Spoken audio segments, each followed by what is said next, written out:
Hello, everyone, and welcome to another episode of Selling Greenville, your favorite real estate podcast here in lovely Greenville, South Carolina. I am your host, Stan McCune. As you guys most likely know, I am a realtor here in the greater Greenville area of South Carolina. I'm also in Spartanburg. I also do some stuff every now and then in Anderson, Lawrence, Pickens, all these surrounding counties, but Greenville is my base. This is a small area, so we have to cover kind of a wide range of places. So I kind of do business in all of those places. And if you need a realtor in any of those counties, in any of those areas here in the greater Greenville area, let me know. My contact information is always in the show notes. And if you like this podcast, please go ahead and subscribe, leave us a rating, leave it a review. Let me know if you have any thoughts or if it's not on the podcast app that you prefer to use. I've tried to get it on as many podcast platforms as possible. But again, my contact information is in the show notes. You can just text me if you're trying to find the podcast and it's not on whatever platform that you use. Today, we're going to be talking about trust in real estate, which for a lot of people is an oxymoron, right? There's a lot of distrust in real estate, really all over the place. I'm not just talking about trust or distrust towards realtors. There is distrust across the board in real estate. Distrust for inspectors, distrust for appraisers, distrust, of course, for realtors, distrust for the other party. If you're a buyer, you might have distrust towards a seller. If you're a seller, you might have distrust towards a buyer. There is all sorts of distrust. Distrust towards contractors. That's another big one that I hear over and over again. So there's a lot of distrust in real estate. And we have some, as humans, all humans, we have gut instincts that inform whether we should trust or distrust someone. But I want to think through that a little bit and kind of spell out 5 categories, or you might even say 5 questions that we can ask ourselves to determine whether or not someone is acting in a trustworthy manner in real estate. And you could probably extend this beyond simply the real estate transaction, except I'm just not an expert in anything besides the real estate transaction. And let me just say, none of this is like any kind of, there's no research behind any of this. I haven't done any kind of psychological study or anything like that. This is just from my personal experience, what I find to be good metrics, good questions to ask to determine if someone is trustworthy in real estate. I have dealt with a lot of people in real estate, a lot of contractors, a lot of appraisers, inspectors, all of that, lenders, a lot of different people. And when someone that is not trustworthy does something that is not trustworthy feeling, my spidey senses start to go off, right? I can determine, okay, something here is off. But you know what? It's helpful if you can actually determine what that is. To just have the spidey sense, to just know that something is off, that's not an entirely helpful thing. I mean, that might prevent you from doing something that you shouldn't, but it's even better if you can identify what that thing is so that then you can be like, okay, is my spidey sense going off for the right reasons? What is going on here? Maybe I just need to ask a different question of this person, or maybe this person, I just need to fire them and find someone else.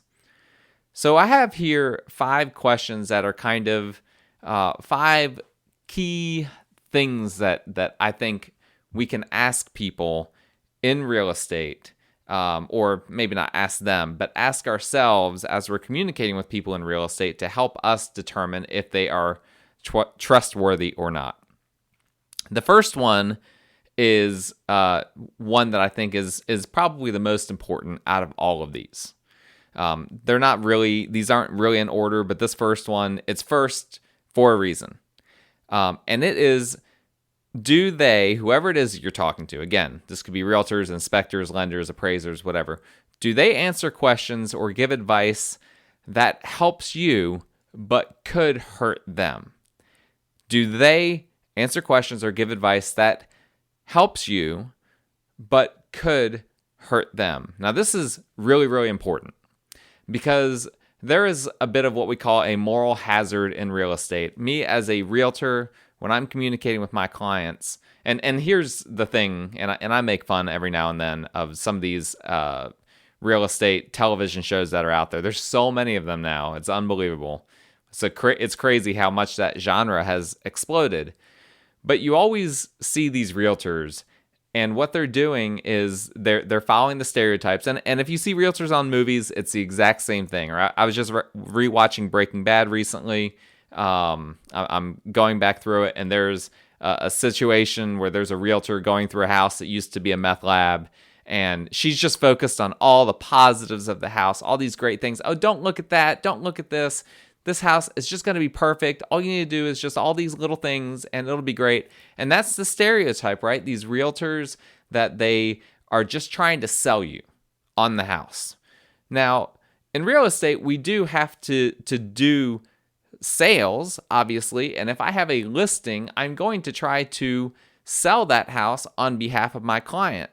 But there is, again, like I said, a moral hazard that I'm just trying to get business for myself. And so I'm not necessarily going to be completely honest with someone about whatever it is that they're looking at, whatever property they're looking at, or whatever the case may be. That is the risk that's out there. And that's a risk with contractors. Contractors hold a ton of knowledge about code, about construction, just in general, about costs of materials, costs of labor, all sorts of different things. And they have a moral hazard as well, where they can try to upsell you on things. And you have really, unless you're very knowledgeable about that world, you may not be able to even know what questions to ask in order to make sure you're not getting ripped off. There is a lot of that. Same thing for lenders. Of course, one of the simplest ways to combat that is to make sure that you're communicating to multiple people. That's why it's good to, until you find a contractor that you like, it's good to interview multiple contractors. It's good to interview multiple realtors. I always encourage people to interview multiple realtors. I feel pretty good that the vast majority of the time people interview multiple realtors, they're going to hire me. So I'm not self-conscious about that. I'm not worried that I'm going to lose out on business when people interview other realtors. That's fine. Make sure that you find someone that fits you. If you find someone that fits you, in your opinion, better than me, great. Work with them. There are other good realtors out there. I'm not going to pretend like I'm the only one. But one of the simplest ways outside of interviewing multiple different people to determine if someone is trustworthy is when they give advice, when they talk to you about something, when they try to inform you about different things or answer your questions. Do they only ever give answers or give advice in ways that would help them, that would line their pockets, that would bring them money, bring them business? Or are they upfront with you about, you know what? For instance, as a realtor, you know what? I don't think this is the right house for you. This is not going to be a good investment. You shouldn't do this. This doesn't make sense for you. Or maybe they're not that pushy. I personally am not a real pushy realtor. I try to lay out all the information for my clients and let them make a decision. So I just showed a house recently, and as soon as I walked in, I immediately realized, okay, there is deferred maintenance in this house. And it wasn't like anything big that I saw right away. I could just see a lot of little things. And when you start seeing a lot of little things, there are big things somewhere, right? Because people that ignore little things, if they're not able to afford fixing the little things, guess what? They're not able to afford to fix the big things. This is normally how life works. And as we went through the house, it was a pretty big house. As we went through the house, I started noticing more and more things, and then I started to see the serious things. I started to see where there appeared to have been some moisture issues. Started to see where there appeared to be some structural issues. And so guess what? You think I just kept that information to myself? No, I went to my client as we were walking through. I was like, hey, listen, you need to look at this. This is not good. This is clear evidence that there must be a moisture issue here. went around, we looked at a bunch of other things. I saw some other issues. We go outside, we look, and I see big cracks in the brick veneer. Now, cracks in brick veneer happen all the time, but this was substantial. And it became very apparent as I was looking around at different things and we were looking around at different things. I noticed this house is actually starting to fall down in one corner. Like, it is starting to collapse. Just the way the grading is or whatever, the house was starting to pull apart in one corner. And so I told my client that, and it was like, yeah, this is not, that was kind of like the final, that was like the last thing we saw, and that was the final straw. It's like, no.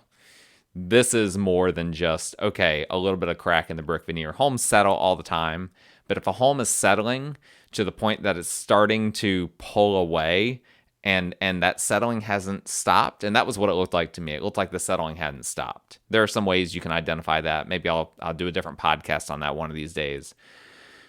But it looked like the settling was ongoing and that this was going to be a major, major problem somewhere down the road. And I've talked to lenders as well. I have a lot of lenders that I've dealt with over the years. There's some really good ones. And you know what? The best ones, they'll be like, hey, you know what?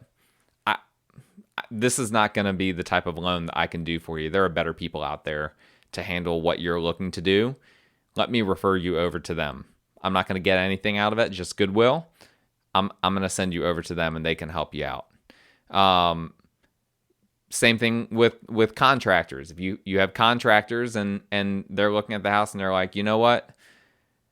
This would normally be what I would advise to do this full package, but you could get by with this. I mean, you don't need to get the highest grade granite. In this area, go with a cheaper grade type of material that will help you out in the end. Maybe they'll say, you know what? Numbers are kind of tight here. I've got a sub that I can use a little bit here and there.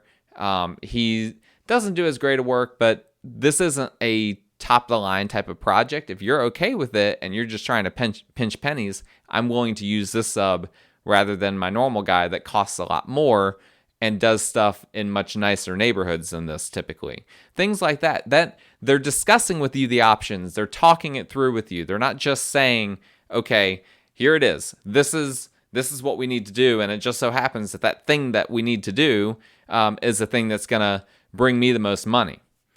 So that is, I think, the number one thing. That's what we're going to, out of all of this, have spent the most time on, is giving advice that doesn't necessarily help them, but definitely helps you. And it may end up causing them to lose money. That is the number one thing to look for to help you determine if someone is trustworthy in real estate, in my opinion. Second thing on my list, second question, do they admit when they're unsure of something or tell you when they're making a guesstimate? So this is also a really important one. There's a lot of people that just show a ton of confidence in real estate. There's just overflowing with confidence. In fact, one of the realtor stereotypes is this larger than life type of personality, type of person that they have an answer to everything. They're really outgoing. They have all kinds of ideas. They know a little bit of everything. Well, guess what? I don't know everything, and I don't pretend to know everything as a realtor. And anyone that does pretend to know everything, they are misleading you. And I think it's really important, if I'm dealing with a contractor and the contractor says, you know what, I need to check the code book on that. I don't remember exactly what the most recent code is on that. That's great, as long as they get back with me. Now, if they say that and then they never get back with you, that's not a good sign.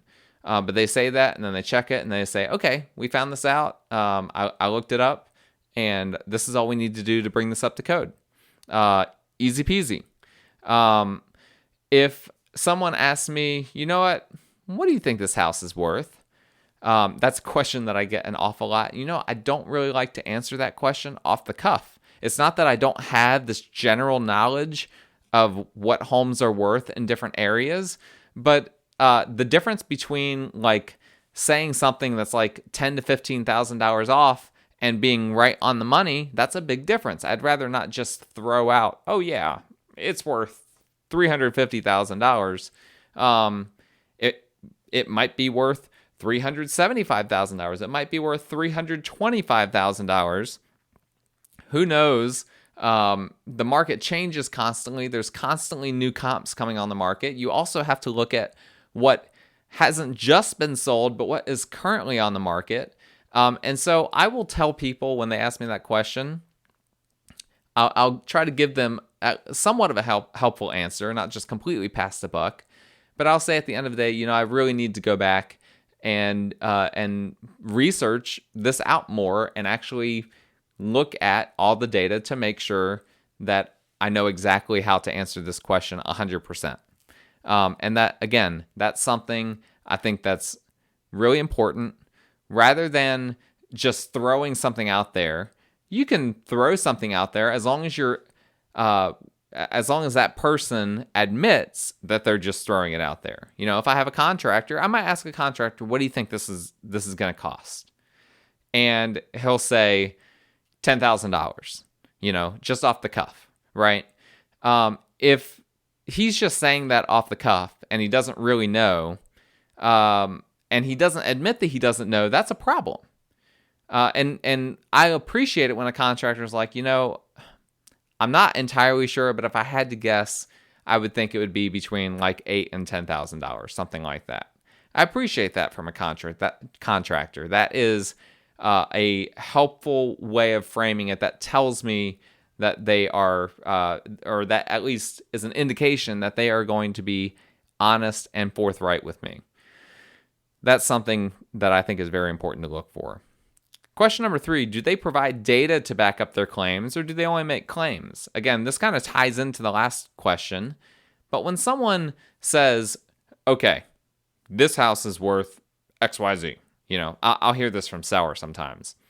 My house is worth $300,000, and I'll just be like, oh, okay. Did Zillow tell you that? Did Redfin tell you that? Like, did an appraiser tell you that? Did you get a CMA or a BPO from a local real estate firm? Like, where did you get that number? Oh, well, my neighbor down the street sold for $275, and my house is a lot more than that. It's a lot nicer than that. And it's like, okay, that's not really data. Saying my neighbor sold for XYZ and my house is nicer, therefore my house should sell for XYZ more. That's not data. And you'll hear this in real estate all the time. You'll hear people make these claims. They'll say, oh, this is the nicest house in the neighborhood. Okay, maybe, but probably not. Have you been to every house in the neighborhood? I actually saw a listing one time that said that this is the nicest house in the neighborhood. And you know what? It's possible that they were right. It's very possible that they were right. But that's a claim that is kind of a turnoff to me. It's kind of like, I don't know about that. I'm not sure that I buy that. That's kind of starting me off in the wrong headspace in terms of my opinion of you if you say something like that. There needs to be data to back up the claims. And so this is something, if you are talking to someone, and again, you reach a point where you build rapport with someone, if you know them for a while, that you don't need to always hound them for data. But when you're trying to learn whether you need to trust or whether you can trust someone or not, when they say something that is inherently based on some sort of data, they should have some sort of data to back it. If they say, I'm going to list your house and I think it's worth this much, where are they getting that data from? They should have comps that they're looking at. They should be able to explain those comps and how those comps are different or similar to your house. There's a lot that goes into that. With contractors, they might say that they have, this opinion on something that should be done. Well, what's the data to back that up? Why do you think that needs to be done? You think I need to rewire the whole house? Why? Show me why that needs to be done.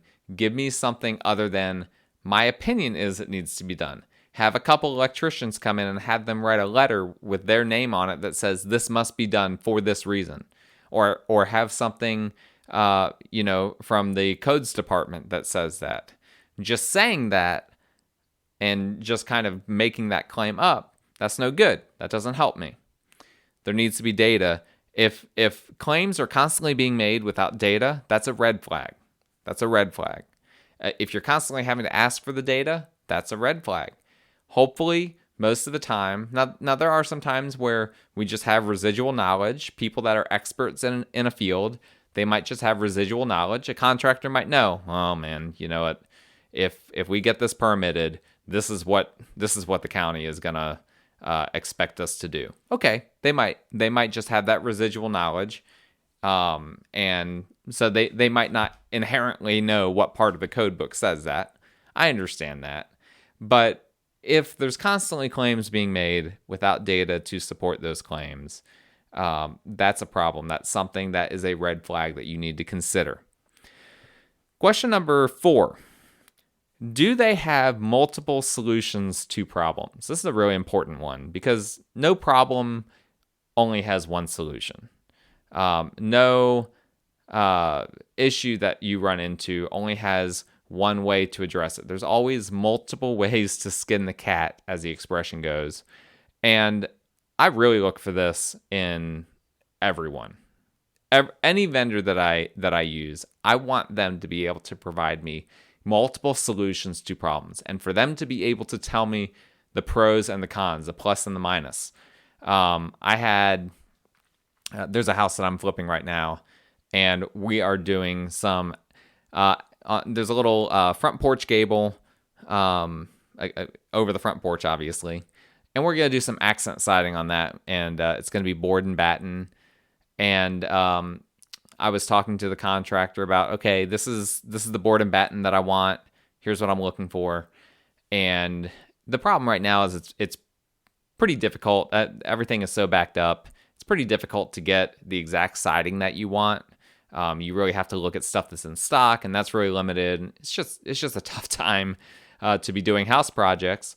And so this contractor, he said to me, you know what? I know a guy that pretty cheaply can make out of wood materials board and batten siding. This isn't a very big area that we're trying to cover. He can do that, and then we can just paint it. And what's nice about that is then if you don't like the paint color, because the color was a big deal. It's like if you don't like the paint color, then we can just repaint it, and you won't have to like have a bunch of expenses with new siding and all of that.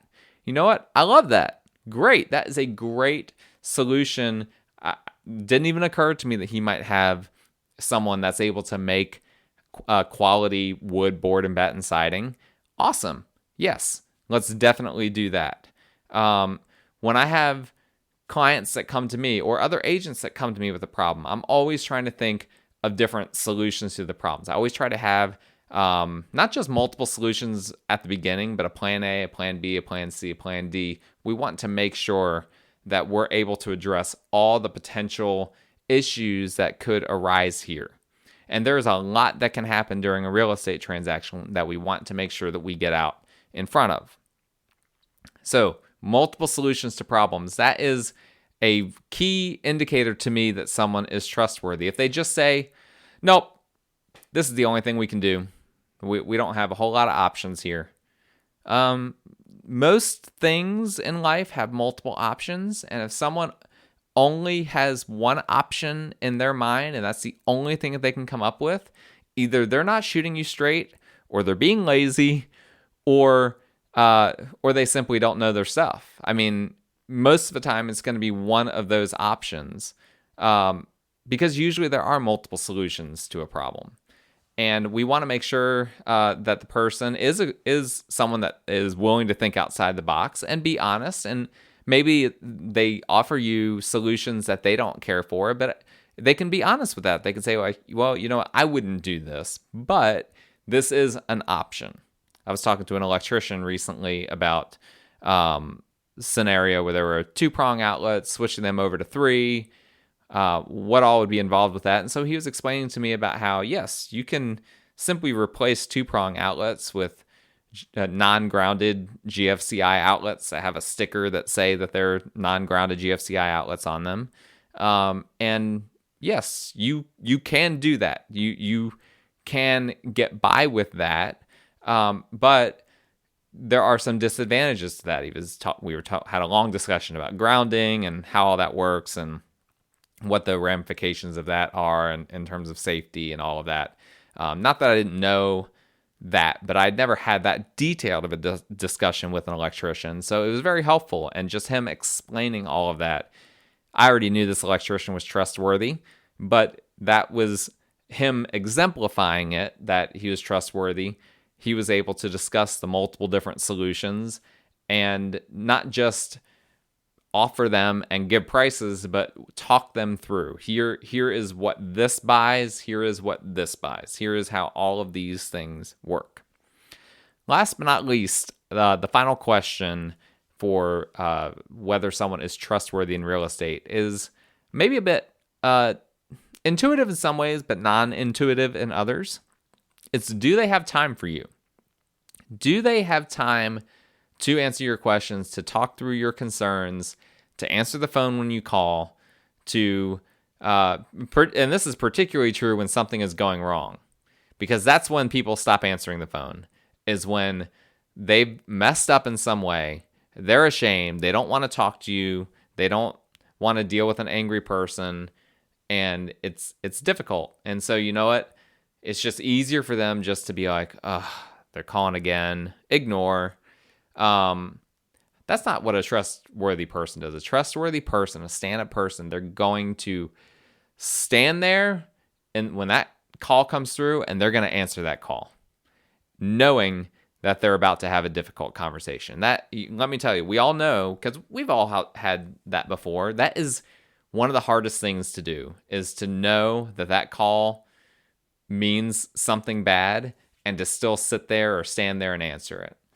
But I think even just aside from that, even just normally, if someone is just in normal trying to contact them, you trying to get together with someone, if they don't have time for you, that is a really bad sign. There was a guy recently that is he claims to be a local lender, okay, doing like hard money loans and creative financing for investment properties and the like. And I like working with local people. That can be really helpful, really beneficial to have local people, particularly when it comes to money. They understand the market. They're not as afraid to lend money on real estate because they get it. They get how the numbers work. It's not, them having to call you every few weeks like, hey, where's my money? I don't like that. So this is the local guy, but you know what? If we're having a local person, they're not like affiliated with like a major bank, I want to get together with them. Or they're not affiliated with some major company, I want to get together with them. I want to have a face-to-face, a man-to-man or man-to-woman type of conversation with them to see what they are, to read their body language, to ask them questions, to see how they respond to some of these things that we've already gone through, to see how they answer, if they have multiple solutions to problems, if they are willing to give advice that could potentially hurt them. I want to make sure that I can get in front of those people to read all of that.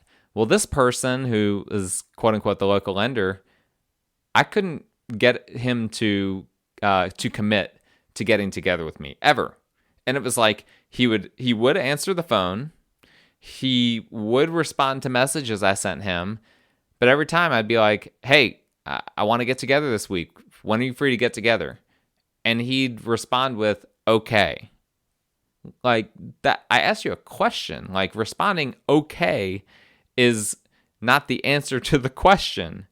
And I tried this several times before finally giving up. And then lo and behold, I saw later in a real estate investors group that I'm a part of, a bunch of people saying that this guy was not a trustworthy person, that he had done some shady things, and that they highly recommended not to use him.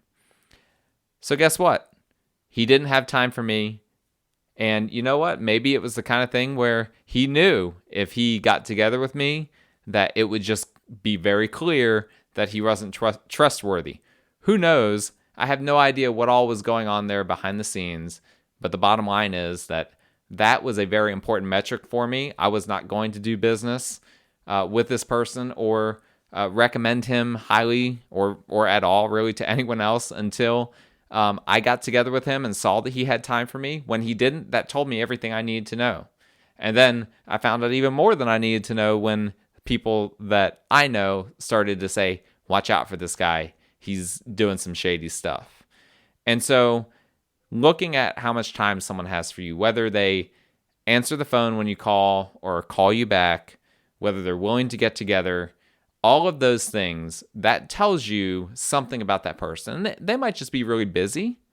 But again, do you want to do business with someone that's too busy to get back with you? I mean, that's a whole nother topic for a whole nother day. But sometimes people don't have time for you because they're not trustworthy. And I have learned that over and over throughout the years. So those are my 5 questions. Do they answer questions or give advice that helps you but could hurt them? Do they admit when they're unsure of something or tell you when they're making a guesstimate? Hopefully they do. Do they provide data to back up their claims, or do they only make claims? Do they have multiple solutions to problems, and do they have time for you? I hope that's helpful, helps you to think through your instincts. When you find someone instinctively in your mind to be untrustworthy, maybe you can fit them into one of those buckets. Maybe you have your own buckets. I'd be happy to hear what you guys instinctively, as you think through this, are using to determine whether a person is trustworthy or not. Let me know. My contact information is in the show notes. Again, leave this podcast a rating or a review. I'd really appreciate that. Please go ahead and subscribe, download future episodes. Until next time, I hope you guys stay safe.